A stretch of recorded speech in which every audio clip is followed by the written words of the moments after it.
This concept is super powerful. It is very, very transformative, and it's something I've used for many years now. And it is probably one of the techniques that are like on the top of the list when it comes to me utilizing them, and also being responsible for me going from zero, broke, sick, unhappy, to building a multi-million dollar business that has done over 10 million in over like a little under 6 years.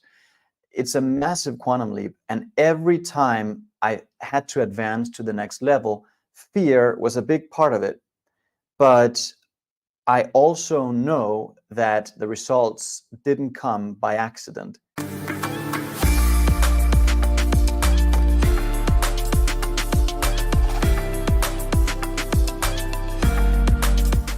They came because I kept utilizing this technique to override that fear and to act regardless. And so this is for you who have had a tendency to let fear hold you back, even though you knew you shouldn't have done it. And you will receive very specific guidance, concrete tools, and illustrations that will help you move beyond it. I know a lot of folks are stuck in a place of fear-based thinking, and they let that fear become an emotion. Now, because we are single-handedly dominated by our emotions, we act on our emotional drivers. If fear is a predominant emotion in your mind when you are attempting to advance towards a goal or something that is truly worthy of you, then you will know what I'm talking about, because you will have felt that pull back. You will have felt that, pull. You knew what you should have done, but that fear sort of kept you moving backwards. It can be extremely unhealthy, and it actually can lead to dis-ease. What is that? It's a body that is not at ease. That's why you should hyphen it, like my good friend and mentor Bob Proctor always said. That is when the conscious mind wants in one direction and the subjective mind wants the other direction. So, like I mentioned, fear is part of success. It has been greatly responsible, actually, for me getting to where I am, because I use fear as a creative energy. It might not make a lot of sense to you right now, but it will in a short amount of time as you start to understand more about where it's coming from and how it drives us often towards things that aren't very productive and very useful. When I walked away from my career in entertainment, I had just built what some people call a dream life. I was traveling a lot, 23 countries in 1 month, saw a lot of airports and shuttle buses, not a whole lot of countries. But anyways, I did see a lot of the world, and I did travel a lot. I did do magic shows, and I loved it. It was a dream of mine, and I lived it, but it didn't feel like a dream. It felt very hollow. And I had studied personal development for a long time, and I knew that that is what I wanted to do for the rest of my life. I kept leaving the theater thinking, what did the audience take away from this experience other than how did you do the trick? I wanted to provide them more tangible tools to live a better life. That's when the idea of Real Magic Life and what we do now sort of surfaced. But walking away from that was not easy. You may relate to this. You may have a great job or maybe it's an okay job that pays an okay salary, that gives you okay results.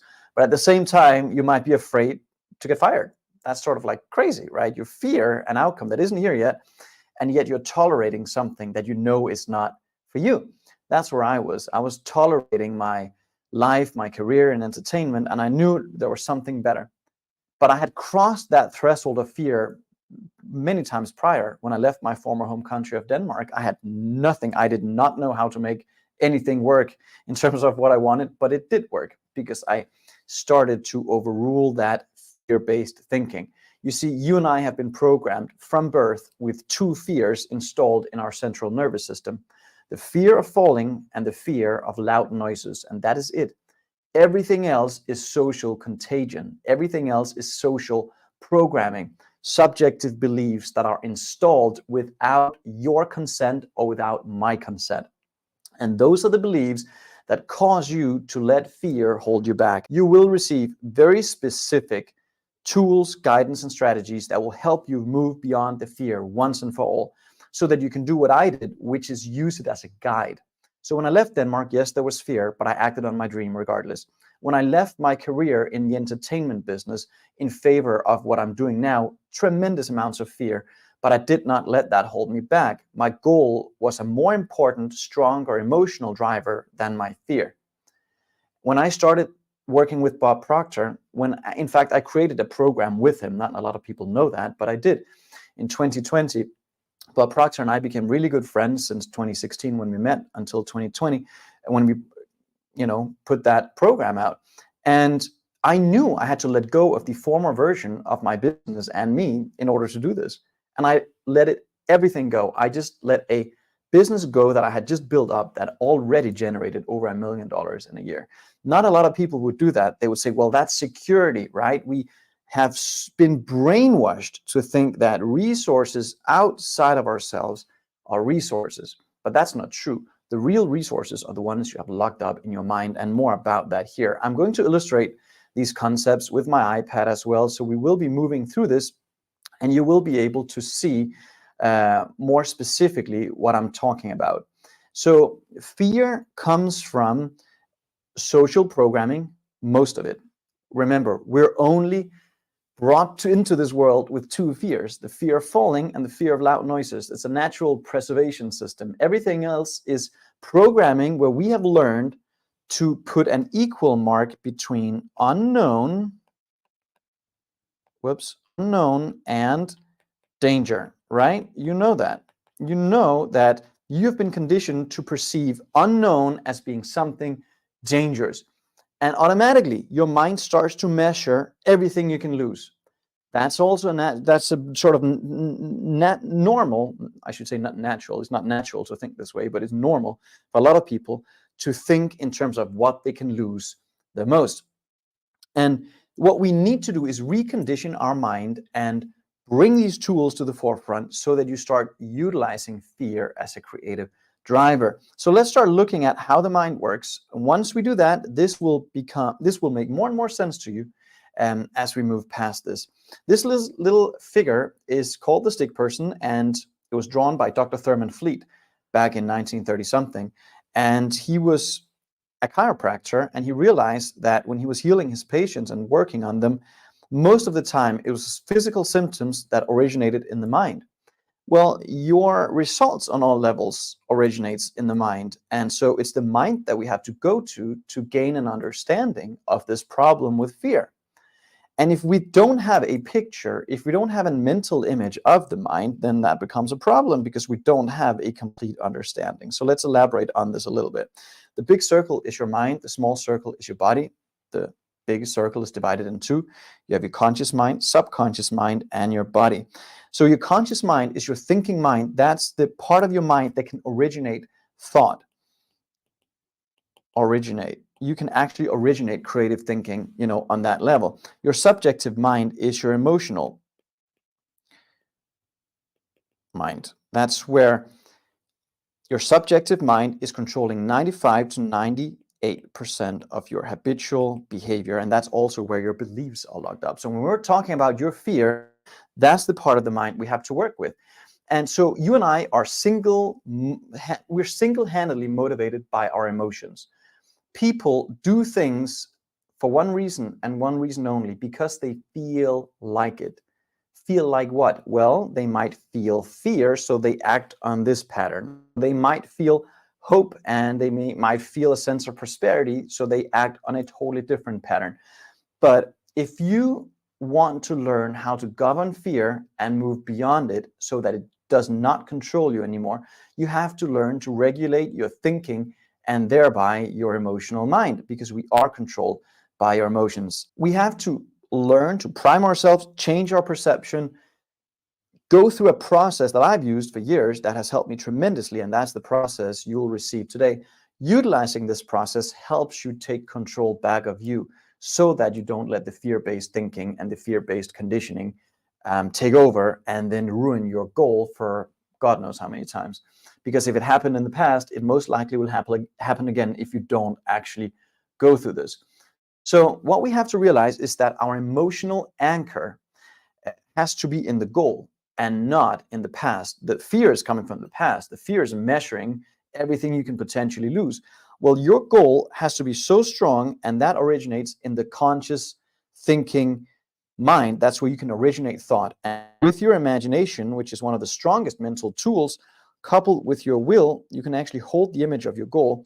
And when you do that long enough, it will sink into your subjective mind. And it is said it takes about 20 seconds for that to happen. So if you stay with your goal long enough and you feel it as real right now, your emotional inclination is going to be stronger taking action towards that goal, as opposed to succumbing to the fear that is expressed because you let your imagination run wild in a direction that is not serving you. So it's really a change in perception. That's the first step here.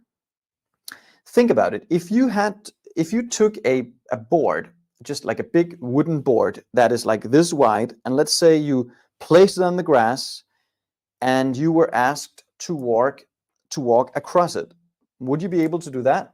Of course you would. It would be an easy breezy thing. You would walk over, no big deal. If you're taking that board and lifting it, let's say to 200 meters in the air, how would you feel walking over that now? Probably not so good. What would happen? Your imagination would start creating images of all the potential negatives that could happen. And one thing we have to realize is that if your imagination in your conscious mind and your desire in your subjective mind is out of sync, you'll have trouble. What does that mean? Your imagination is in your conscious mind, and you can let the paradigm influence your imagination towards what you don't want. If you do that, your imagination always wins, because it's those mental pictures that becomes emotions eventually. It's all in your imagination, and we say that, but what does that really mean? You can actually utilize these two mental tools, your will and your imagination, to focus on what you want, focus on the ideal outcome. And when that ideal outcome turns into an emotion, now you're going to be driven much more by your goal than the past, which is where the fear originates from. Okay, so let's look at this. There's a 6-step process to it that I've used over the years that has served me really well, and it will serve you too.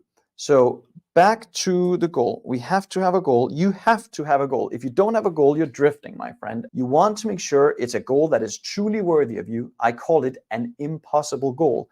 It feels impossible when you set it, and that's good. That means it's outside the bounds of your comfort zone of what you've done before. Once you've set the goal, it's no longer impossible. Of course, it's just a goal. In fact, the very word says impossible. So of course you're able to do it. You just don't know how. But the first step is to have a clear, concise goal that you can utilize as an emotional anchor. If you don't have an emotional anchor from the future, you'll be dominated by negative emotions and memories of the past.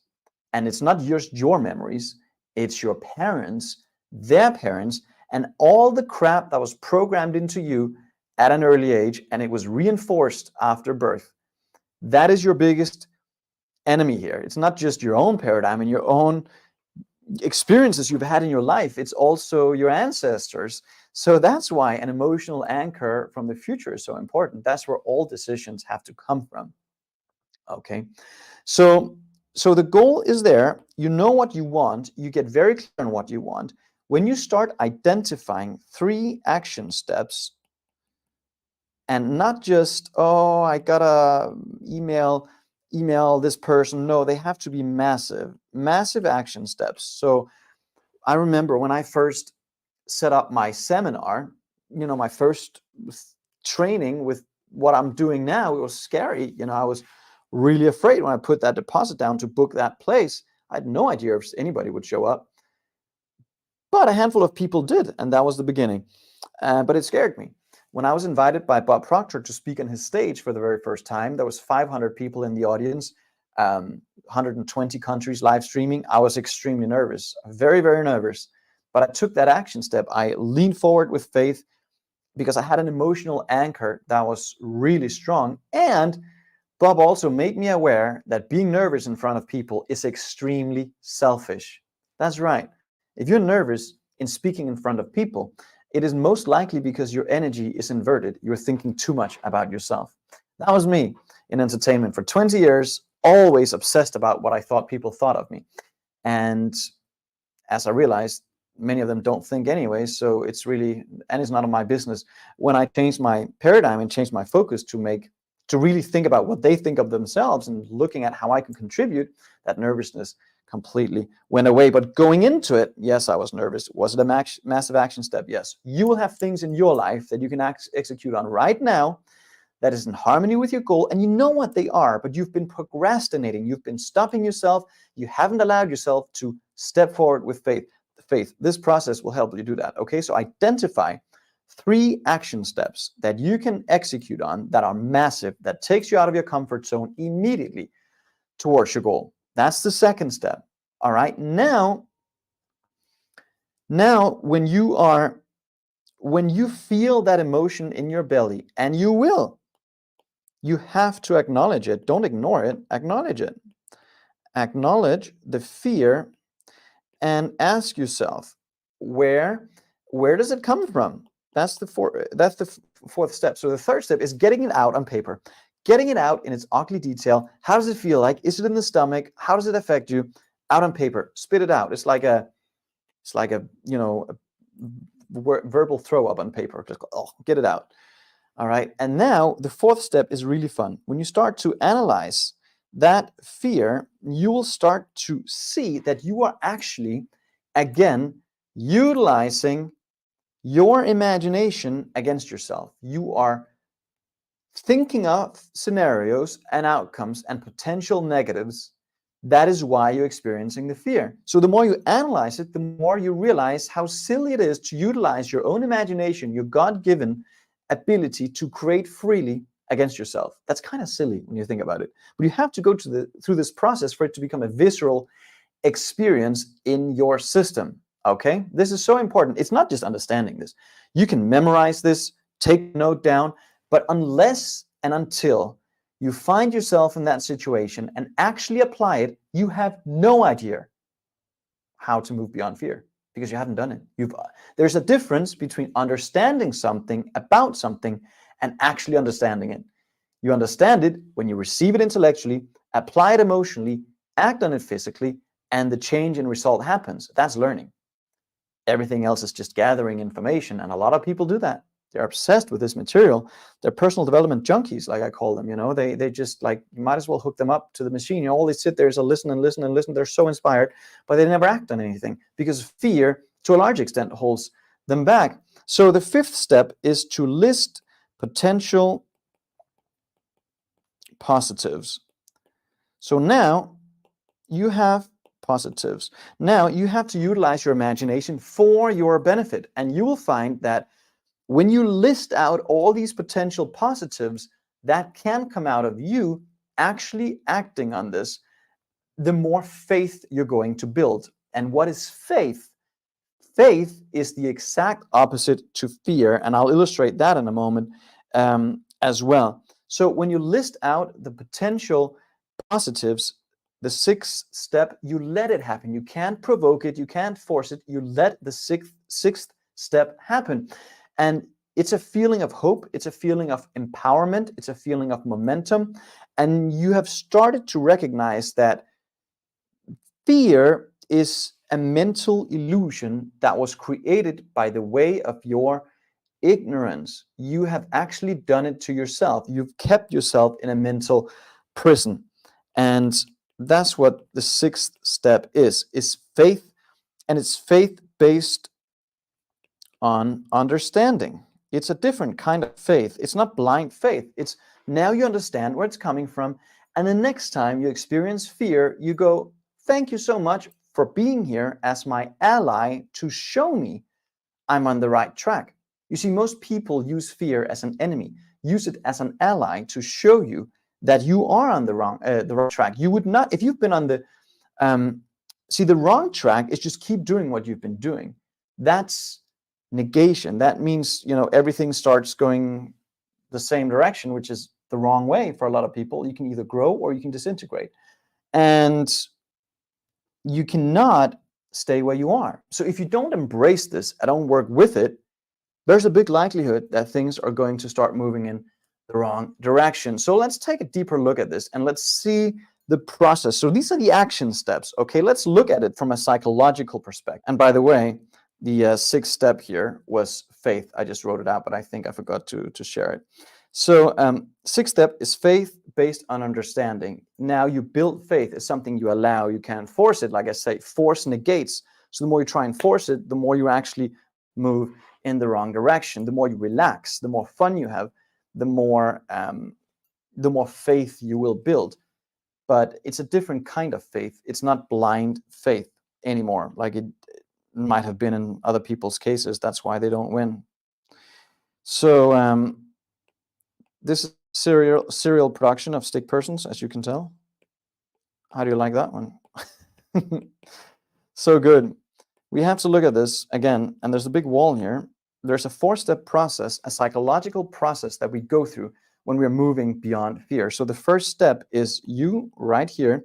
You have X programming in your subjective mind, and then you have X thinking on a conscious mind, and of course X result here in the physical. So that's a person who's stuck. There's no movement, there's no progression, there's no growth. They're stuck. And you can have achieved, from looking from the outside, great success, but you can still be stuck. That's where I was in the entertainment industry. Maybe you have a great career, things are humming along, it looks fine, but you're still stuck. Your results haven't changed, maybe for years, maybe for decades, God forbid.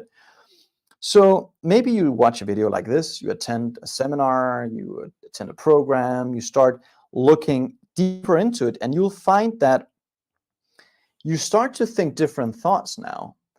Thoughts that are like not in alignment with the old programming. These are, we call them why thoughts. These are different, they're bigger, they're out of your comfort zone. Like if you've been part of any one of our programs, you'll have learned how to set really worthy goals. And these goals are way beyond anything you've done before. So it's a new energy. It's not X anymore, it's a new kind of energy. But the energy is only still resident in the conscious mind. It's not in the subjective mind. The programming has not been altered. You're still living with the same old results. Now you say, I want this goal that's so different than anything I've done before. And it's not the old X programming anymore, but you still have X results, though the results have not changed yet. This is all on a mental level. You have to realize that. The third step is where most people get stuck. So the new goal, the new idea is fully, it's fully resident in the conscious mind. That's almost all you can think of.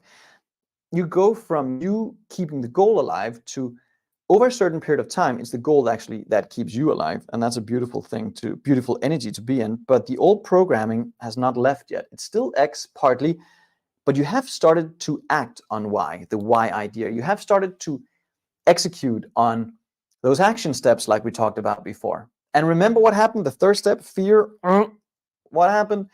Get it out, analyze it, look at where it's coming from, get it out of the system, right? Because what happens is here, X, Y in your subjective mind, that's a conflict.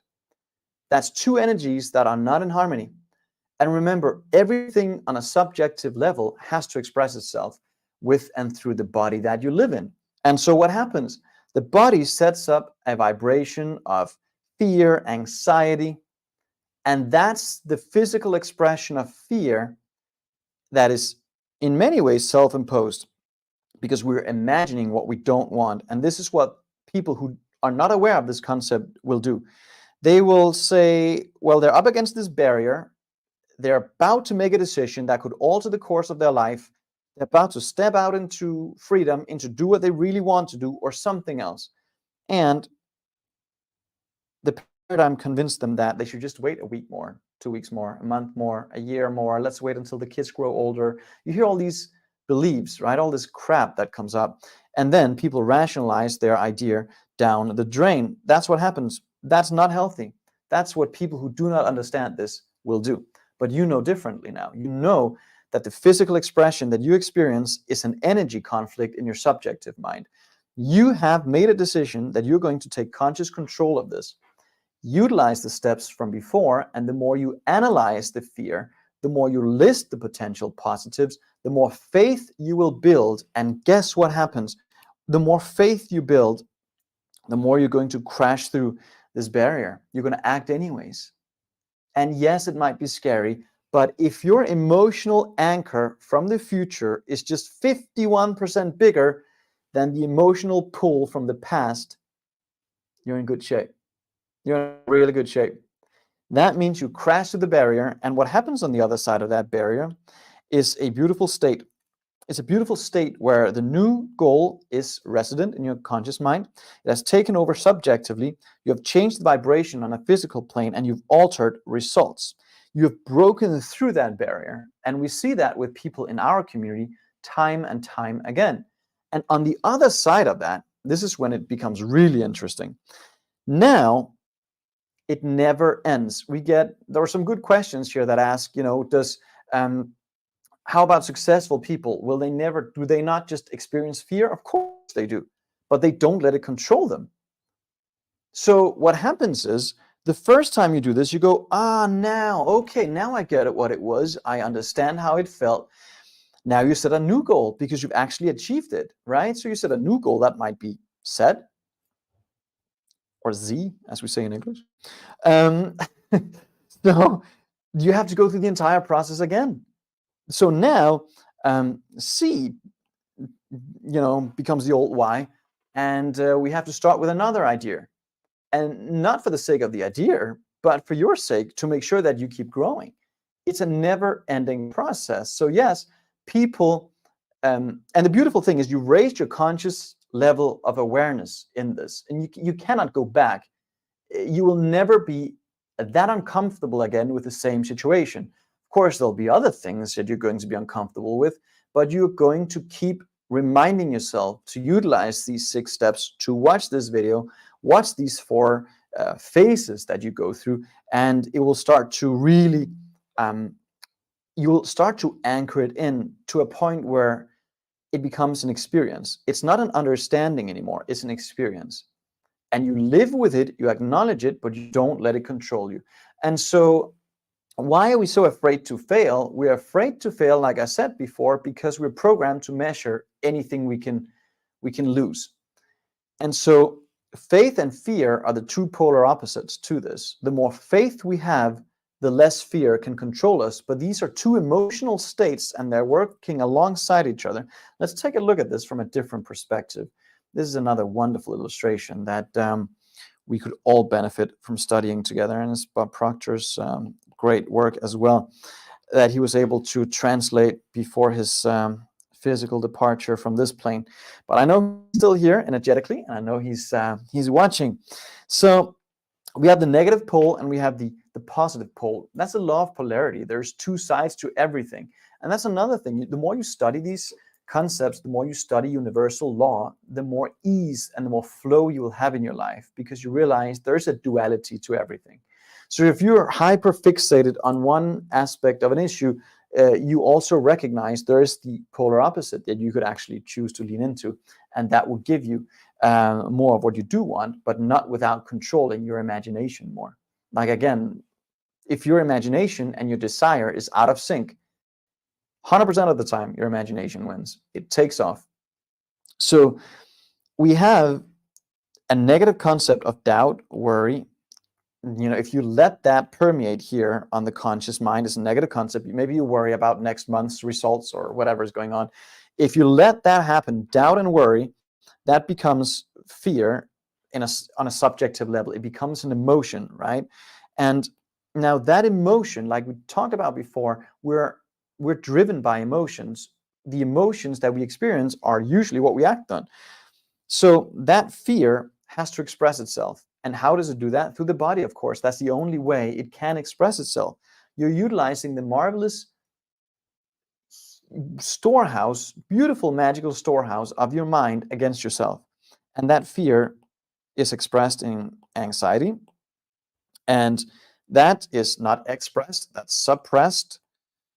Nobody brags with that, we suppress it, and that turns into depression, and downward it goes. It can lead to dis-ease. actually. The more you're in that frequency, the worse the body will have it. What's the polar opposite? It's study, understanding. Right now, you're studying, you're understanding, you're seeing things you didn't see before. When I saw this the first time, I went, wow, now I get it. Now I get it. So when you utilize the six steps that I outlined earlier, that I've used for years now, you will find that you will build more faith.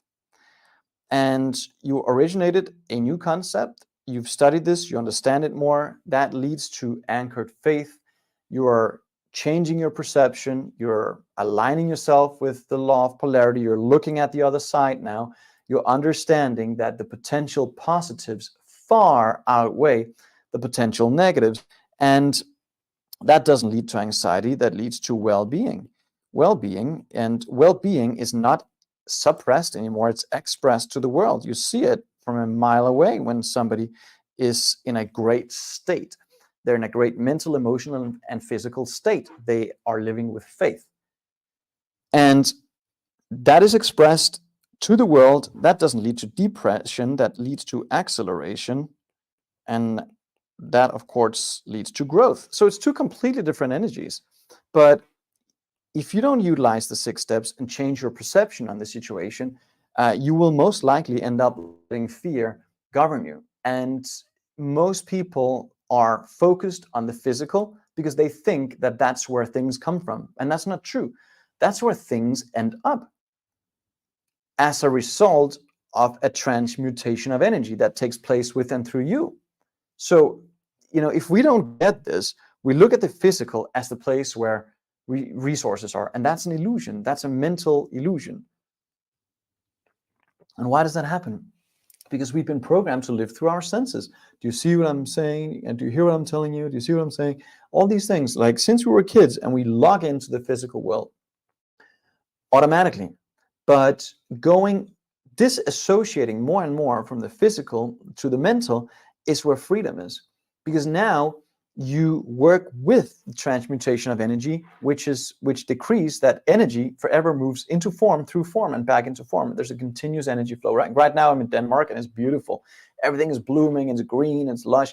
And in the springtime, like it is now, it's green and beautiful. And in the fall, everything falls off and the cycle starts back over.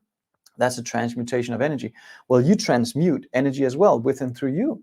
All the ideas that you entertain on a conscious level will, in one way, shape, or form, transmute with and through you into your life. But I don't think any of us sits down and says, let me make sure I have a crappy day today. That doesn't happen, right? But we still do it subjectively because we let all these beliefs get in the way.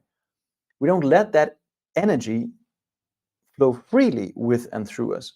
And so we have to course correct.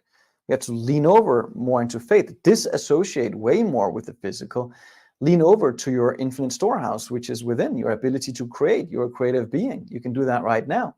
Build what? Build the goal and really worthy idea of who and what you are to create. And stop obsessing about yourself so much. It's actually really selfish. Nobody cares. I mean, people only care about themselves. They're stuck in their own little world. So start focusing on how you can contribute to them. Then that nervousness goes away in many, many cases. It's a beautiful concept, really. And so, a question again that comes up a lot, how does successful people dare to start? Well, their vision, their goal is more important than the potential failure. And the truth is, you're not a failure until you decide to stop. And decision is a conscious choice. So you actually decide to fail if you decide to stop. Failing doesn't make you a failure until you stop. Everything else in between is a learning lesson. And you learn more from the F-ups and the hiccups than you do from the successes. I remember doing my first seminar and Bob said, Anders, call me back in a week. You'll learn so much the first time. And you'll learn more from everything that didn't go well than you will from the things that did. And it was so true. And so if you're afraid to fail, you have a perception problem. That's all you have. You have a perception problem that is locked on to the negative pole. Then you want to watch this until it really dawns on you, where you can go and you can recalibrate from moment to moment and say, what am I emotionally involved in now? The potential consequence of something that only exists in my imagination or something that is truly there. It's of course, if you jump out of a plane with a parachute, you will experience a certain level of fear because you probably haven't done it that much. Like my niece and my partner did last year, I think it was. It was to challenge our fear paradigm. I knew it was going to feel like that. If I had done it 1,000 times, it probably wouldn't have felt like that, but it did feel like that. And all the way up in the plane, you see the earth disappear underneath you. I'm like, why did I do this? I could be on the beach. I could just sip a coffee now, and this is insane. Like you measure everything you could lose. But the moment you jump and you experience that freedom, that acceleration, you go like, wow, that's why. That's how it feels every single time you step beyond your comfort zone. Now I get it. That's what freedom is. That's what a new level of awareness is, and it will be for you too in whatever situation you find yourself in. We had a participant who was stricken with fear just walking out of her door. Can you imagine, for 20 years, locked up in a mental prison of her own manufacture? Once she started working with this, she found freedom in it. She built a new self-image, found freedom in actually stepping out and making life happen again.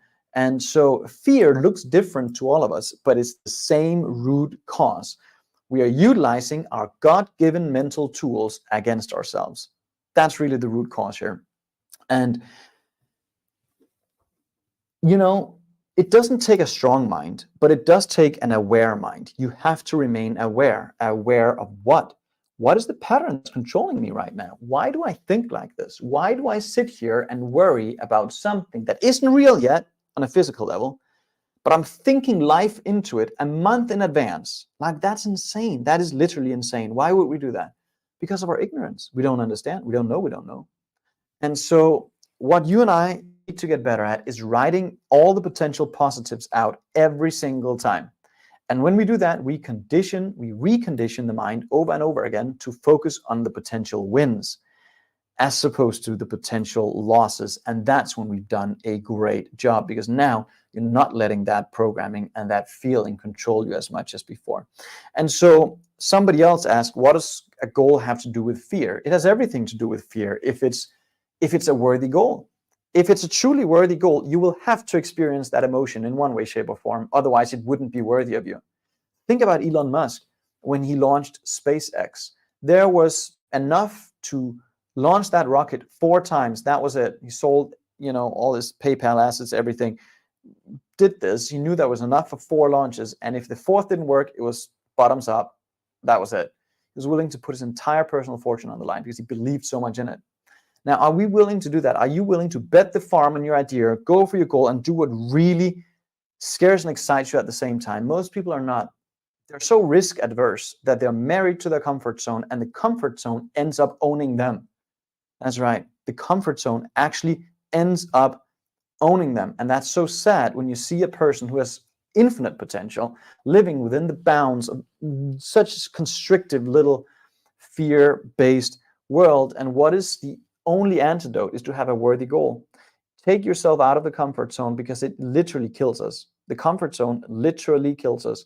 There's no growth, and because there's no growth, there can only be disintegration. I'm not saying we're dying tomorrow, but it is definitely going in the wrong direction. And so goals and fear have everything to do with each other. The more worthy the goal is, the higher levels of fear you might experience. But in most cases, it's a mental illusion. Now, there's a fine line that distinguishes being sort of like irresponsible and then taking calculated risk. There's a fine line that differentiates between being irresponsible and taking calculated risk, of course. And where that line goes is individual for all of us. It's very different.